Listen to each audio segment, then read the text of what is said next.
Welcome back to Fast Market, everyone. Kevin Hinks back here for the second segment of our show. Nick Theodorakis has agreed to stick around, and I would also like to bring in the co-founder of LikeFolio.com, Mr. Andy Swan, to the show. He's going to bring some data on this payment space. And Andy, there could not be a more perfect topic to talk about as we move into the Christmas shopping season than payment. Number one, because it's important. Number two, because these stocks have all been beat up. And Andy, I'm going to start you out with an image.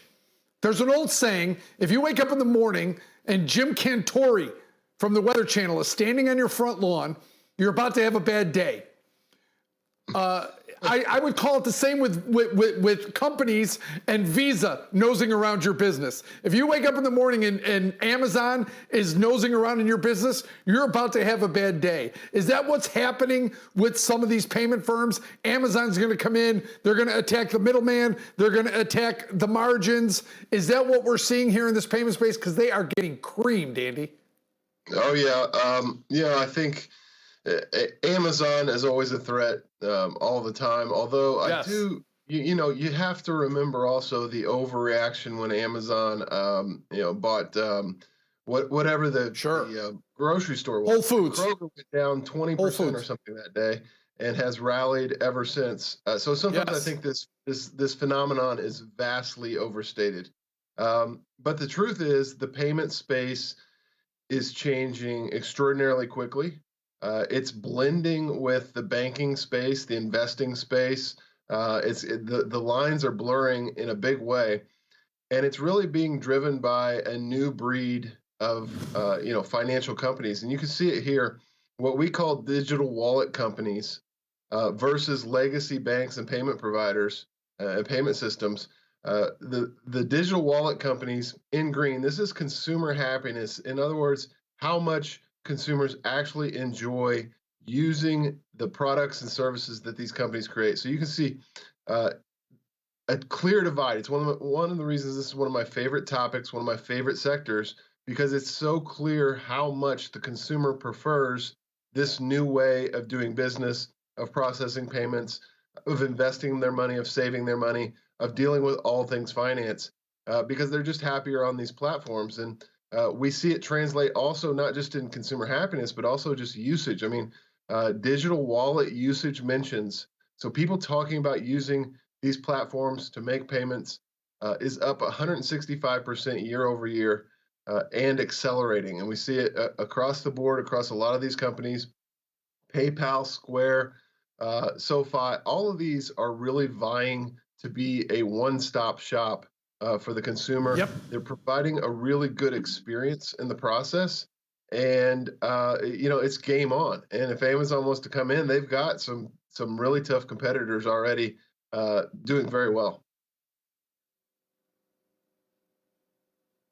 Andy, how do these types of payments? I think the chart's fascinating, right? To think, the digital wallet companies are certainly leading the way, and people are happy with that, right? From what you guys have shown.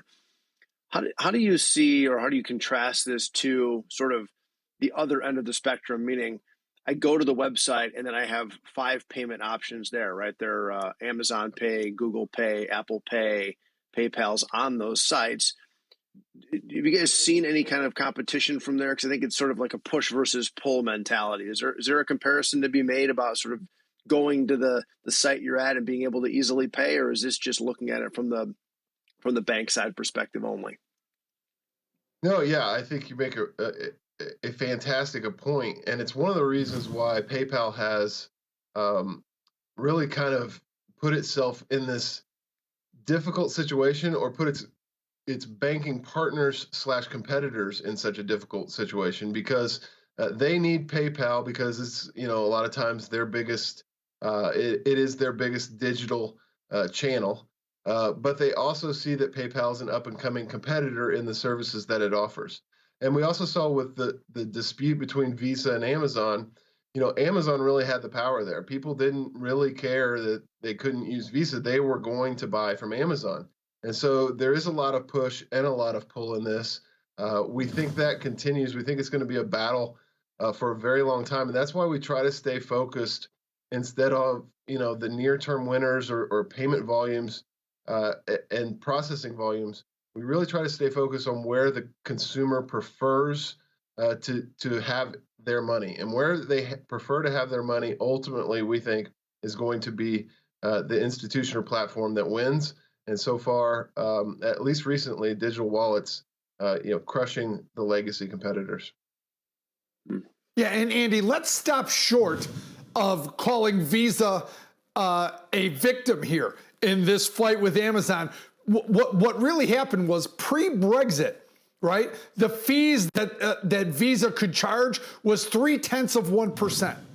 Post-Brexit, they let that go up to 1.15%, and Visa and MasterCard immediately raised their fees to that almost 4 times. So that's when Amazon reacted. So Amazon may be attacking Visa here, but Visa almost quadrupled their fees to get Amazon to make that move. So this is an argument that is probably going to be settled over the long period of time. And this is one still. But Andy, the best point that you're making here is 2 things. It is, number one, this is happening, right? The move towards the digital wallet is happening. And number 2, it's going faster than we think it's going. It's not trickling along, moving. It is going like a tsunami towards these digital wallets. But here's my question to you, Andy. Have they shown you that they can handle this? Is your data showing that they can handle this movement? Because, it's not hard to see. You don't have to be a private eye to realize that the bottom of your chart is Wells Fargo, Bank of America, Citigroup, all the legacy banks, and the top of the chart are all the new digital wallet companies. So this is something that's happening, Andy, and it's happening quickly. Yeah, it's happening really quickly. I do think that scale is an issue, but not in the traditional sense that you think about scale. I think that these companies, especially Square and PayPal, have really shown that they can scale in terms of number of transactions, number of users. They've handled an influx of number of customers extremely well. I think that where it does get tricky is, do they scale to with the individual's net worth? In other words, they're very good at getting people to come in and put $5,000 in, $10,000, have a relatively small account by industry standards. But can they continue to keep that consumer depositing money when it starts to get to be $500,000, $1 million, their 401k, big sums of money that people tend to get later in life? So they're doing a great job of attracting, I don't know if you still call them millennials, but the younger audience that's getting started in finance. And the question will be, how do they retain those users and customers over time? I think that's the biggest challenge that they have. So it's scale on an individual level and a life level, more so than it is a number of transactions or number of consumers, because they've clearly shown that they can handle that.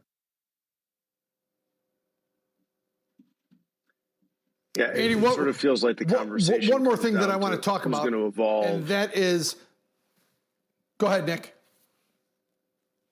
I was saying it feels like it's going to come down to who's going to evolve, right? Are those wallet firms going to expand services to offer, the wealth management and things like that the more legacy firms have had to accommodate those clients growing into that money? Or are the legacy firms going to, create those sort of digital and technical spaces where those clients feel comfortable migrating because the ease and convenience is there, right? Yeah, no, it's going to be a huge battle. We're just getting started. I think the early winners have staked their claim, but I think ultimately it's going to be the consumer that wins in a big way, because choice is expanding in a huge way. Functionality, it's ours for the taking. I think all of these companies can actually win. That's the other thing to keep in mind. This is a huge space, and so the early leaders are doing a very good job of transitioning an entire industry, and it's probably the biggest, if not one of the biggest, in the world. Andy, I want to touch base on one more topic, and that is a move that, now this is involved in this space, but it's something we're going to touch on in the last segment, which is Square's approval or new program, where they're allowing 13 to 17-year-olds to get accounts with Square and Cash App, along with the parents agree. They have to get, their parents' permission and everything. But this is throwing another big missile into this space, because as you know, the quicker you get someone comfortable with a banking infrastructure, right, a banking system, it's sticky. And them going after the younger demographic could be enormous in terms of Square and then Cash App's growth, correct? Oh, yeah. I mean, I remember, when I was 17 years old being at a baseball game and people coming up to me with a clipboard trying to get me to sign up for a credit card for this very reason, because they know that once they can establish some sort of relationship with you, even if it's a $300 limit credit card, they can expand on that over time, or at least that's their play.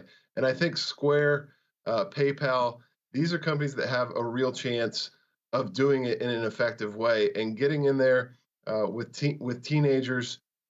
Again, it is pretty well done. The parent has to be involved and has monitoring access and all of those types of things you would expect. But it creates a relationship around money that is very difficult to change. We all know, I'm still with the bank that I first set up my first account with when I was 19 years old. My first direct deposit account is the bank I still use despite all of their problems. And I know there are better competitors out there, but I just don't want to switch. It's too much trouble. And I think these companies know that, and getting in early with people in their life cycle is a huge bet to take. And for a lot of them, and it's going to pay off. And I think there's going to be really big winners in this space over the next 5 to 10 years. Banking relationships are very sticky, as you know, Andy. You just proved it to our audience. But Andy Swan, I want to thank you for coming on the day before Thanksgiving and spending some time with us. We always appreciate what you bring to the show. You have a great day and a great Thanksgiving. All our best to you and your family.